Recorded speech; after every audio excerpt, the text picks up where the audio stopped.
Hey everyone! Today I want to talk about a simple yet I think a very useful idea. We often underestimate the power of simple ideas, but these are in fact the ones that can help us solve complex problems.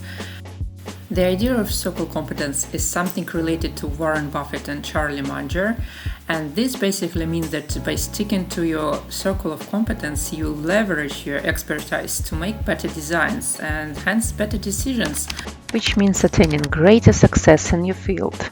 It can be hard to define because ego gets in the way, and often, unfortunately, confidence overshadows competence. It's the old Darwin quote that comes to mind that ignorance more frequently begets confidence than does knowledge. And think of it as an Euler diagram with its central, rather small circle representing what we know and a much larger surrounding circle represented what we think we know. And he adds, however, that it's not as important to know the size of your circle of competence as much as knowing its boundaries. So within your circle of competence, you should understand what you do know. There is no precise list of parameters that define your circle of competence, but a good rule of thumb is more than just a few years of experience and a history of failures. It's called successful failures for errors that were not catastrophic and which we managed to survive and learn.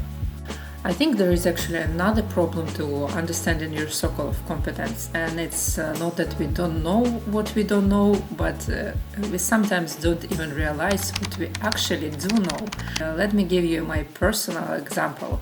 So once during the design critique meeting, I found it extremely hard to articulate how or why certain design decisions were taken, and I felt like a fraud much of the time because I couldn't explain myself well. And later I realized that I was hesitating simply because I was underestimating my own knowledge. So I definitely did not understand that intuitive design decisions were also based on experience and training throughout the years. And learning happens when experience meets reflection. So sometimes you're so busy doing that you don't take any time to reflect on what you're actually doing. And I really only started reflecting on my own experience and trying to turn it into some kind of theoretical principles. Only I finally identified my circle of competence.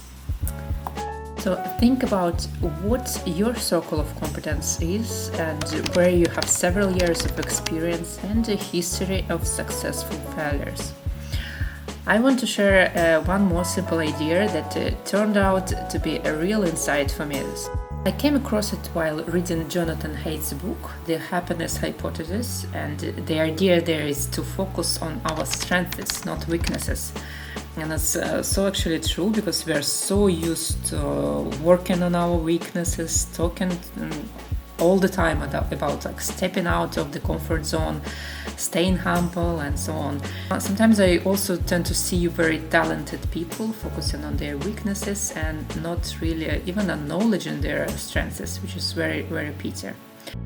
And to finish, I want you to remember that one saying that where you believe you're strong, you might actually be very weak, and where you think you're weak, you might be actually very, very strong.